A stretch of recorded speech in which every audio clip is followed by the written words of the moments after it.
ಬಂಧುಗಳೇ ನಮಸ್ಕಾರ. ನಾನು ನಿಮ್ಮ MP ಮುದಾಳೆ.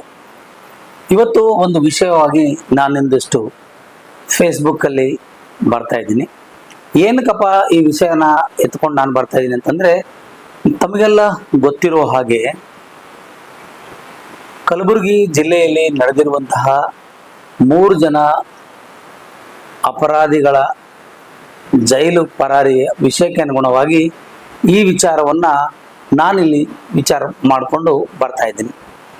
ಏನಪ್ಪ ಆ ವಿಚಾರ, ಯಾಕೆ, ಯಾವ ಕಾರಣಕ್ಕಾಗಿ ಎನ್ನುವುದನ್ನು ಒಂದಿಷ್ಟು ನಾವು ಕೂಡ ಆಲೋಚನೆ ಮಾಡಬೇಕಾದಂಥ ಪರಿಸ್ಥಿತಿ ಕೂಡ ಎದುರಾಗುತ್ತೆ. ಯಾಕಂದರೆ ಒಂದೊಂದು ಥರ ರಾಜ್ಯ ಸರ್ಕಾರಗಳು ಒಂದೊಂದಿರುತ್ತೆ.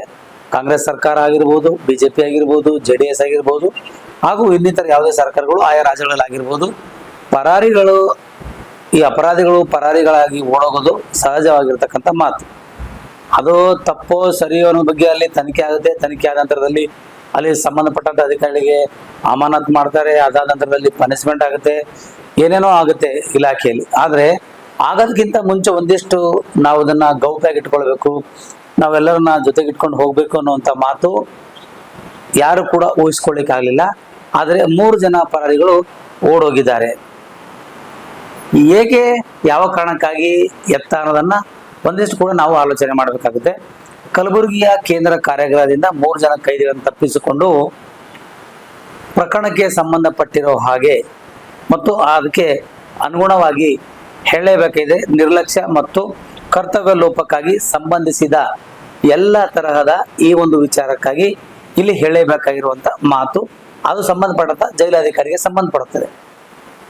ತಮಗೆಲ್ಲ ಗೊತ್ತಿರೋ ಹಾಗೆ ನಾವೆಲ್ಲ ಅನ್ಕೊಂಡ ಹಾಗೆ ತಿಳ್ಕೊಂಡ ಹಾಗೆ ನಡ್ಕೊಂಡು ಹೋದ್ರೆ ಯಾವುದೂ ತೊಂದರೆ ಆಗೋದಿಲ್ಲ. ಆದರೆ ಸಂದರ್ಭ ಆ ರೀತಿಯಾಗಿ ಮಾಡಿಸುತ್ತೆ, ಅಥವಾ ತಾನಾಗಿ ಆಗುತ್ತೋ ಗೊತ್ತಿಲ್ಲ.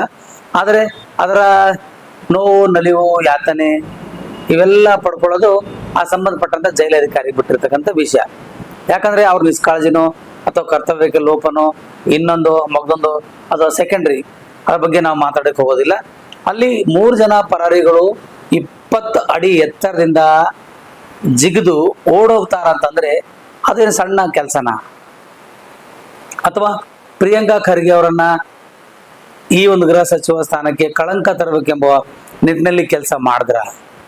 ಅಥವಾ ಇದರಲ್ಲಿ ಅಧಿಕಾರಿಗಳು ಕೂಡ ಶಾಮೀಲಾಗಿದ್ದಾರ? ಮತ್ತು ಇಲ್ಲಿ ಇವರಿಗೆ, ಈ ಕೈದಿಗಳಿಗೆ ಹಿಂಗೆ ಹೋಗ್ಲಿಕ್ಕೆ ಯಾರಾದ್ರೂ ಪ್ರೇರಣೆ ಕೊಟ್ರ ಅನ್ನೋದನ್ನು ಕೂಡ ಇಲ್ಲಿ ನಾವು ವಿಚಾರ ಮಾಡಬೇಕಾಗಿರುವಂತ ಪ್ರಶ್ನೆ ಎದುರಾಗಿದೆ.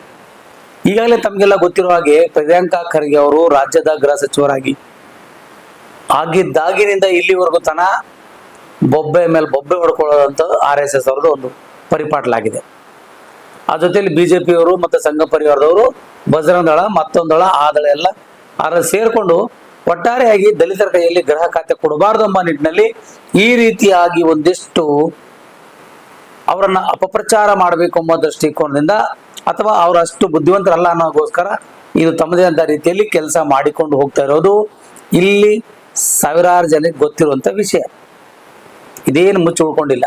ಆದರೆ ಸಮಯ, ಸಂದರ್ಭ ಅನ್ನೋದನ್ನ ನಾವು ಅರ್ಥ ಮಾಡ್ಕೊಳ್ಬೇಕಾದಂತ ಪರಿಸ್ಥಿತಿಯಲ್ಲಿ ಪ್ರಿಯಾಂಕಾ ಖರ್ಗೆ ಅವರು 1 ತಿಂಗಳಾಗಿಲ್ಲ, ಇಂಥ ಘಟನೆಗಳಾಯ್ತು.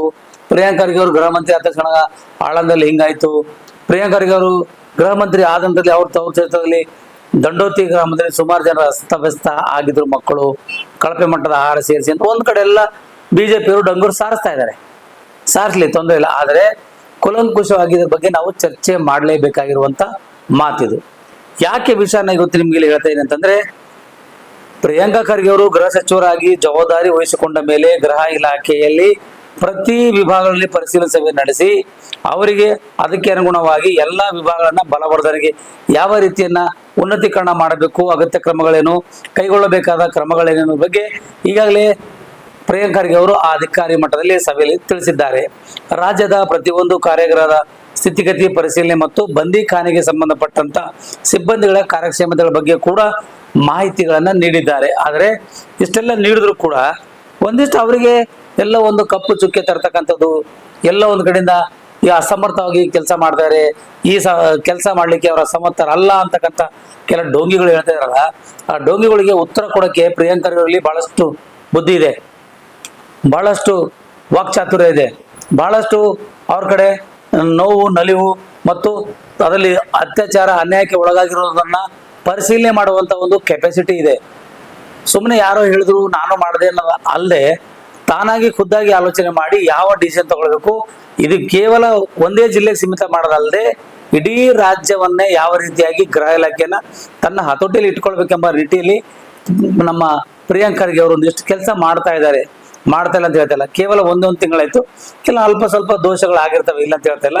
ಆದರೆ ಪರಿಪೂರ್ಣವಾಗಿ ಅದಕ್ಕೆ ನೀವು ಸಂಬಂಧಪಟ್ಟರಲ್ಲ, ಪರಿಪೂರ್ಣವಾಗಿ ನೀವು ಅದಕ್ಕೆ ಅರ್ಹತೆ ಪಡ್ಕೊಂಡಲ್ಲ ಅಂತಕ್ಕಂಥ ಮಾತನ್ನ ಹೇಳುವಾಗ, ಅಥವಾ 3 ಜನ ಕೈದಿಗಳು ಓಡೋಗಿದ್ದಾರೆ ಎಂಬ ಅಪಪ್ರಚಾರ ಮಾಡೋದಲ್ಲದೆ ಈಗಲೇ ಒಬ್ಬರನ್ನ ಸೆರೆ ಹಿಡಿದಿದ್ದಾರೆ, ಅವನಿಗೆ ಕಾಲಿಗೆ ಗುಂಡೇಟಾಗಿ ಅವನಿಗೆ ತಂದು ಮತ್ತೆ ಸೆರೆ ಹಿಡಿದಿದ್ದಾರೆ. ಇನ್ನಿಬ್ಬರು ಜನ ಸಿಗ್ಬೇಕಷ್ಟೇ. ಅದಕ್ಕೆ ಬಹಳಷ್ಟು ರೀತಿಗಳಿಂದ ನೋಡ್ತಾ ಇದ್ದಾರೆ, ಕೆಲಸ ಮಾಡ್ತಾ ಇದ್ದಾರೆ ಎಲ್ಲ ಅಧಿಕಾರಿಗಳು. ಗುಲ್ಬರ್ಗ ಮತ್ತು ಬೀದರ್ ಎಲ್ಲ ಅಧಿಕಾರಿಗಳು, ಪೊಲೀಸ್ ವರಿಷ್ಠಾಧಿಕಾರಿಗಳು ಮತ್ತು ಪೊಲೀಸ್ ಇಲಾಖೆ ಬಹಳಷ್ಟು ರೀತಿಗಳಲ್ಲಿ ಚಾಚು ತಪ್ಪದೆ ಕೆಲಸ ಮಾಡ್ತಾ ಇದೆ. ಡ್ರೋನ್ ಕ್ಯಾಮರಾಗಳನ್ನು ಕೂಡ ಬಳಕೆ ಮಾಡ್ತಾ ಇದ್ದಾರೆ.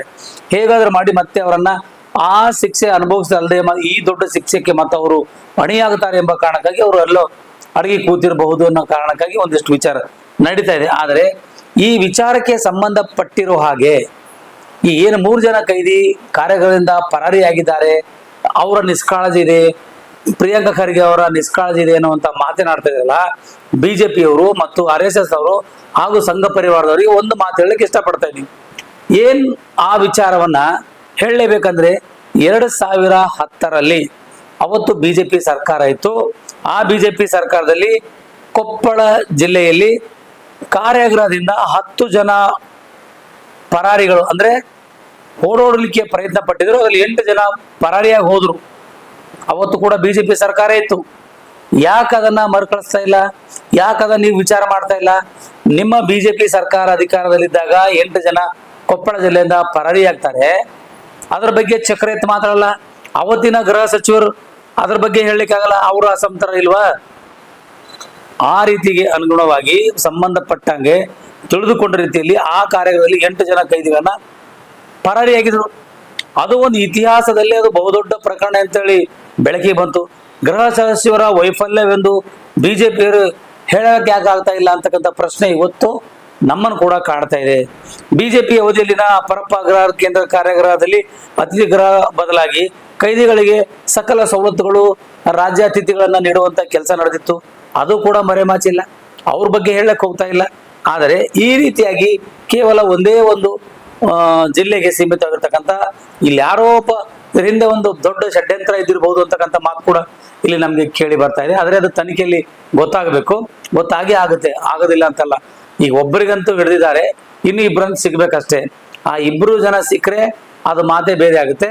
ಅವರು ಜೀವನ ಪರ್ಯಂತ ಅವರು ಜೈಲು ಅನುಭವಿಸೋದಂತೂ ಗ್ಯಾರಂಟಿ ಆಗಿದೆ. ಯಾಕಂದ್ರೆ ಇದ್ರ ಹಿಂದಿರ್ತಕ್ಕಂಥ ಘಟಾನುಘಟಿ ನಾಯಕರು ಯಾರು ಇದ್ರ ಅಥವಾ ಇದ್ರ ಹಿಂದೆ ಯಾರಾದ್ರೂ ಇದ್ದಾರ, ಈ ರೀತಿಯಾಗಿ ವಿಚಾರ ಮಾಡ್ತಕ್ಕಂಥದ್ದು ಕೂಡ ನಮ್ಮ ಇದರಲ್ಲಿ ಉಳ್ಕೊಂಡಿದೆ.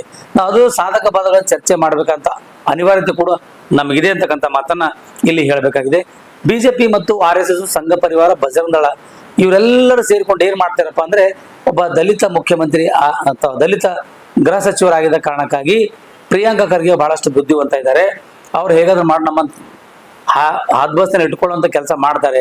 ಹಾಗಾಗಿ ಆ ಮನುಷ್ಯನ ನಾವು ಎದುರಾಕೊಳ್ಬೇಕು, ಅದನ್ನ ಒಂದಿಷ್ಟು ಕಪ್ಪು ಚುಕ್ಕಿಗೆ ತರಬೇಕು ಅನ್ನುವಂಥ ಮಟ್ಟಕ್ಕೆ ಬಂದವರು ಆ ರೀತಿಯಾಗಿ ಮಾಡಿರ್ಬಹುದಾ ಅಥವಾ ಅದನ್ನೇ ಅಪಪ್ರಚಾರ ಮಾಡ್ಕೊಂಡು ಹೋಗ್ತಾ ಇರಬಹುದಾ ಅನ್ನೋದನ್ನ ಇಲ್ಲಿ ಬಿಜೆಪಿಯವರು ಸ್ಮರಿಸಬೇಕಾಗಿದೆ. 2010 ವಿಷಯನ ನೀವು ಒಂದಿಷ್ಟು ಜ್ಞಾಪಕ ಮಾಡ್ಕೊಳ್ಳಿ. ಇದೇ ಹೈದರಾಬಾದ್, ಕರ್ನಾಟಕ, ಕೊಪ್ಪಳ ಜಿಲ್ಲೆಯಿಂದ 8 ಜನ ಕೈದಿಗಳನ್ನು ಕಾರ್ಯಾಗೃಹದಿಂದ ಪರಾರಿಯಾಗಿದ್ರು. ಅದ್ರ ಬಗ್ಗೆ ಯಾರು ಚೈಕರ ಎತ್ತಲಿಲ್ಲ. ಅವ್ರು ನಿಮ್ಮ ಸರ್ಕಾರದಲ್ಲಿ 8 ಜನ ಹೋದ್ರೆ ಅದು ಅಪರಾಧ ಅಲ್ಲ, ವೈಫಲ್ಯ ಅಲ್ಲ. ಕೇವಲ ಇಲ್ಲಿ 3 ಜನ ಓಡೋಗಿದ್ದಾರೆ, ಆಗ್ಲೇ ಅವ್ರು ಹಿಡಿದಿದ್ದಾರೆ. ಹಿಡಿದ್ಮೇಲೆ ಕೂಡ ಅವ್ರನ್ನ ನೀವು ತಂದು ಇಲ್ಲಿ ಕೂಡಾಕಿದ್ದಾರೆ. ಆದ್ರೂ ಕೂಡ ನೀವು ವೈಫಲ್ಯ ಅಂತ ಹೇಳಿ ಪ್ರಿಯಾಂಕ ಖರ್ಗೆ ಅವರ ವಿರುದ್ಧ ಅಪಪ್ರಚಾರ ಮಾಡೋದು ಸರಿಯಲ್ಲ ಅಂತಕ್ಕಂಥ ಮಾತು ಕೂಡ ಇಲ್ಲಿ ನಾವು ಹೇಳಲೇಬೇಕಾಗಿದೆ. ಯಾಕಂದ್ರೆ ಇಲ್ಲಿ ಬಿಜೆಪಿ ಅಧಿಕಾರದಲ್ಲಿ ಪರಪ್ಪ ಅಗ್ರಹಾರದಲ್ಲಿ ನಡೆದಂತ ರಾಜ್ಯಾತಿಥ್ಯ ಏನೇನು ಕೊಟ್ಟರು ಅನ್ನೋದು ಕೂಡ ಎಲ್ಲ ಸಾರಸಗಟಾಗಿ ಗೊತ್ತಿರುವಂತ ಮಾತೇ ಇದೆ, ಯಾವುದು ಮುಚ್ಚುವುದಿಲ್ಲ. ಆ ರೀತಿ ಇನ್ನೂ ನಡೆದಿಲ್ಲ. ಪ್ರಿಯಾಂಕ ಖರ್ಗೆ ಅಧಿಕಾರ ತಗೊಂಡ ಮೇಲೆ ರಾಜ್ಯಾತಿಥ್ಯ ಮಾಡೋದಾಗಿರ್ಲಿ, ಇನ್ನೊಬ್ಬರನ್ನ ರೌಡಿಗಳ ಜೊತೆ ಸೇರ್ಕೊಂಡು ನಿಂತ್ಕೊಂಡು ಮಾತಾಡೋದಾಗ್ಲಿ, ಅನೇಕ ಜನ ಗೃಹ ಸಚಿವರಿದ್ದಂಥವ್ರು ಕೂಡ ರೌಡಿಗಳನ್ನು ತೆಗೆದುಕೊಂಡು ಪಕ್ಕದಲ್ಲೇ ಕೂತ್ಕೊಂಡು ಮಾತಾಡಿಸ್ಕೊಂಡು ಹೋದವರು ಇದ್ದಾರೆ. ಅವ್ರ ಜೊತೆಯಿಂದ ಹಾರತುರಿ ಹಾಕ್ಸ್ಕೊಂಡು ಇದ್ದಾರೆ, ಅವ್ರ ಜೊತೆಲಿ ಕೂತ್ಕೊಂಡು ಬರ್ಡೇ ಪಾರ್ಟಿ ಮಾಡಿದವರು ಇದ್ದಾರೆ. ಅದೆಲ್ಲ ಜ್ಞಾಪಕ ಇಲ್ವೋ ಯಾರಿಗೂ?